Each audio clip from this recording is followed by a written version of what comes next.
Hello മക്കളെ, എല്ലാവർക്കും സൈലത്തിലേക്ക് സൈലത്തിന്റെ മറ്റൊരു മലയാളം ക്ലാസ്സിലേക്ക് സ്വാഗതം.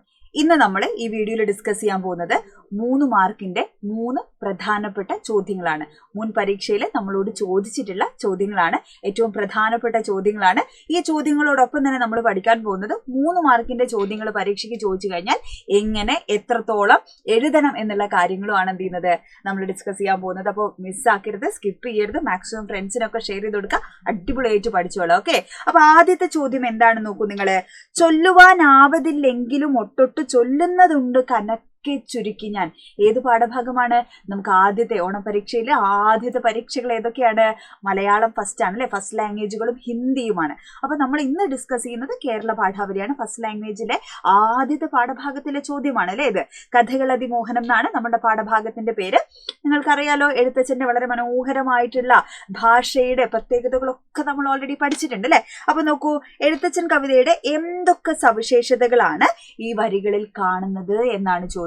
എന്തൊക്കെ സവിശേഷതകളാണ് കാണുന്നത്? നമുക്കത് ചൊല്ലുമ്പോൾ തന്നെ മനസ്സിലാവാണ് അല്ലെ. ഭയങ്കര രസമായിട്ട്, സിമ്പിളായിട്ട്, ലളിതമായിട്ട് നമുക്ക് ചൊല്ലാൻ പറ്റുന്നു. അത് കേൾക്കുന്ന സമയത്ത് ആ വാക്കുകൾ, ആ ശബ്ദ സൗന്ദര്യം എന്താണ്, നമുക്ക് എന്താണ് ഭയങ്കരമായിട്ട് ഇങ്ങനെ കേട്ട് ആസ്വദിക്കാൻ പറ്റുന്ന തരത്തിലുള്ള വാക്കുകളാണ് എഴുത്തച്ഛൻ ഉപയോഗിച്ചിരിക്കുന്നത് അല്ലെ.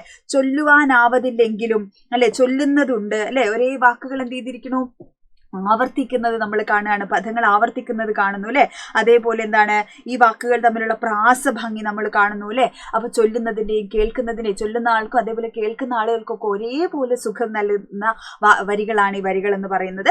അപ്പൊ ഇങ്ങനെ ലളിതമായിട്ടുള്ള പദങ്ങളിലൂടെ ഏതൊരാൾക്കും വായിച്ചാൽ മനസ്സിലാവുന്ന രീതിയിലാണ് എഴുത്തച്ഛൻ എന്ത് ചെയ്തിരിക്കുന്നത്, ഈ വരികളൊക്കെ അടയാളപ്പെടുത്തിയിട്ട് അല്ലെങ്കിൽ വരികളൊക്കെ എഴുതിയിട്ടുള്ളത്. അപ്പൊ ഈ വരികളിലൂടെയൊക്കെ നമുക്ക് മനസ്സിലാവുന്ന എന്താണ്, എഴുത്തച്ഛന്റെ ഭാഷയുടെ സവിശേഷതകളാണ്. ഓക്കെ, അപ്പൊ അത്രയും ഒന്നും ഡീറ്റെയിൽ ആയിട്ട് നമ്മൾ എഴുതേണ്ടതില്ല. ഈ ഉത്തരം ടീച്ചർ വിശദമാക്കി എന്നേ ഉള്ളൂ.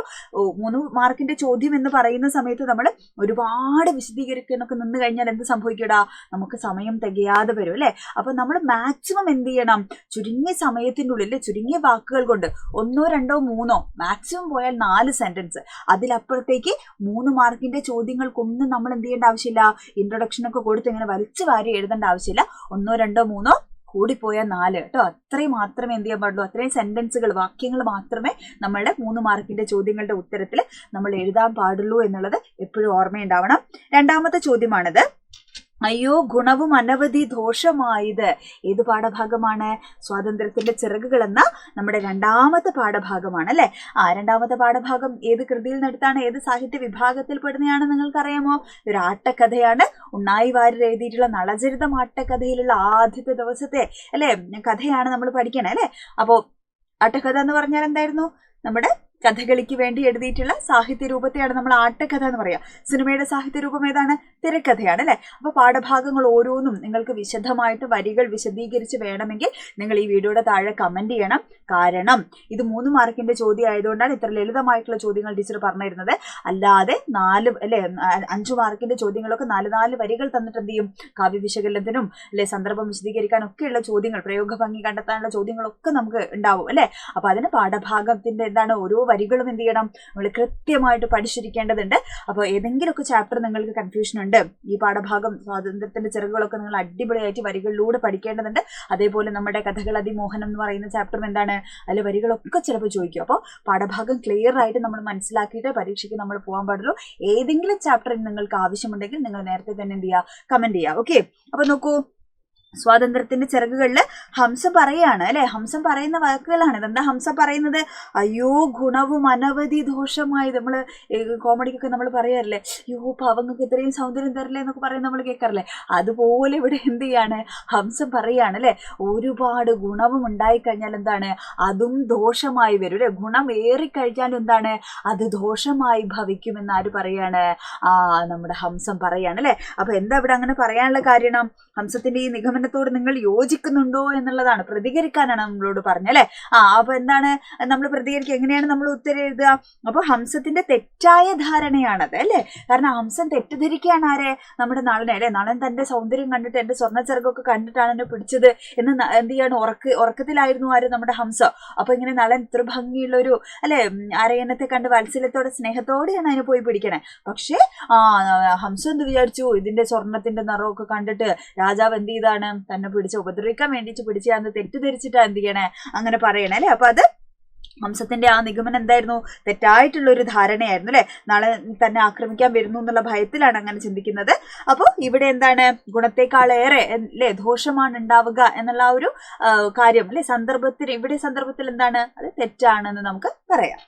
അടുത്ത് നോക്കൂ, മൂന്നാമത്തെ ചോദ്യമാണ്, മാതൃഭാഷ നമ്മുടെ ഉള്ളിൽ ഒഴുകുന്ന ജീവനദി അല്ലെ. നമ്മുടെ മൂന്നാമത്തെ ചാപ്റ്റർ ആണ്. ആദ്യത്തെ യൂണിറ്റിൽ നമുക്ക് 3 ചാപ്റ്റേഴ്സ് ആണ് പരീക്ഷയ്ക്ക് ഉണ്ടാവുക.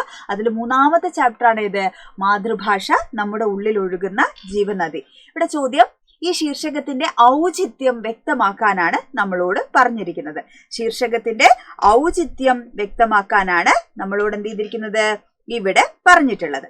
അപ്പൊ നോക്കൂ, മാതൃഭാഷയോട് അല്ലെ, നമ്മളൊക്കെ മാതൃഭാഷയോട് ഒരു വ്യക്തിക്ക് അല്ലെ ഉണ്ടായിരിക്കേണ്ട ആത്മബന്ധത്തെക്കുറിച്ച്, നമുക്കൊക്കെ മാതൃഭാഷയോട് ഉണ്ടായിരിക്കേണ്ട ആത്മബന്ധത്തെക്കുറിച്ചാണ് വൈകാരികമായ രീതിയിൽ എന്ത് ചെയ്യുന്നത്? എഴുത്തുകാരൻ ഈ ഒരു പാഠഭാഗത്തിൽ അവതരിപ്പിക്കുന്നത് അല്ലെ. കാരണം മാതൃഭാഷ എന്ന് പറയുന്നത് എന്താണ്? നമ്മളുടെ ഉള്ളിൽ ഒഴുകുന്ന രക്തം പോലെ അല്ലെ, നമ്മുടെ ജീവവായു പോലെ, നമ്മൾ കഴിക്കുന്ന ചോറ് പോലെ എന്നൊക്കെ എഴുത്തുകാരൻ പാഠഭാഗത്ത് പറയുന്നുണ്ട്. അപ്പൊ അതേപോലെ നമ്മുടെ ഉള്ളിൽ ഒഴുകുന്ന അല്ലെ രക്തം പോലെ ഒഴുകേണ്ടുന്ന ഒന്നാണ് എന്ത്? മാതൃഭാഷ എന്ന് പറയുന്നത് അല്ലെ. നമ്മൾ സ്വപ്നം കാണുന്ന ഭാഷയാണ് മാതൃഭാഷ. നമ്മൾ ആരും സ്വപ്നത്തിൽ അല്ലെ ഹിന്ദിയിലോ മറാഠിയിലോ അല്ലെങ്കിൽ തെലുങ്കിലോ ഇംഗ്ലീഷിൽ പോലും നമ്മൾ സ്വപ്നം കാണാറില്ല അല്ലെ.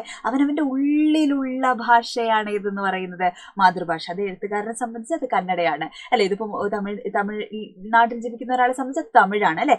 ഏതേത് ഇടത്താണോ ഒരു മനുഷ്യൻ ജീവിച്ച് വളരുന്നത് അതാണ് അയാളുടെ മാതൃഭാഷ അല്ലെ. അപ്പൊ മാതൃഭാഷ എന്ന് പറയുന്നത് ഒരു മനുഷ്യന്റെ ഉള്ളിൽ ഒഴുകുന്ന ജീവനദിയാണ്. ഭാവന, ചിന്ത അല്ലെ, ഇതിനൊക്കെ എന്താണ്? അടിസ്ഥാനമായിട്ടുള്ള ഒന്ന് ഭാഷ എന്ന് പറയുന്നതാണ്. ഭാവനയൊക്കെ എന്താണ്? ഭാവനയും നമ്മുടെ ചിന്തകളും എല്ലാം എന്തിൽ അധിഷ്ഠിതമാണ്?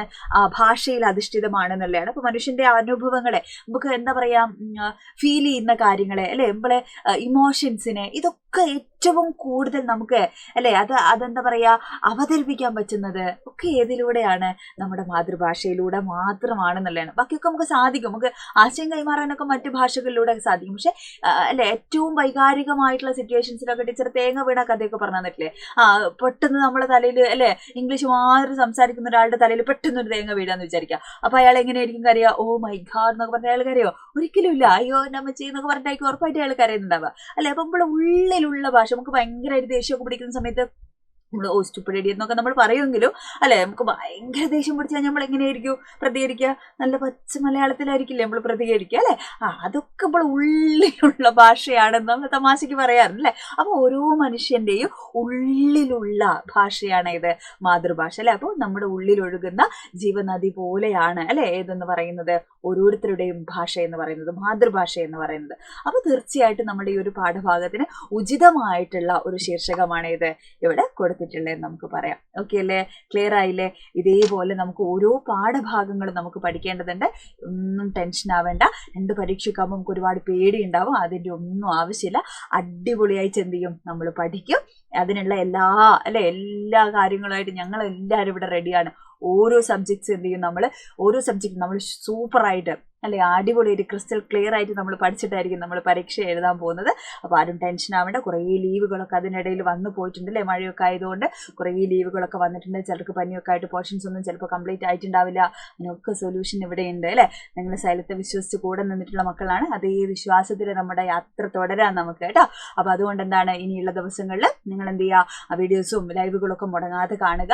അടിപൊളിയായിട്ട് അല്ലേ പഠിച്ചു തുടങ്ങുക. കോൺഫിഡൻസോട് കൂടെ ഇരിക്കുക. ഈ പരീക്ഷയിൽ നമ്മൾ ഫുൾ മാർക്ക് വാങ്ങി നമ്മൾ പാസ്സാകും. ഓക്കെ. അപ്പോൾ ഇനി മറ്റൊരു വീഡിയോയിൽ നമുക്ക് വീണ്ടും കാണാം. ബൈ.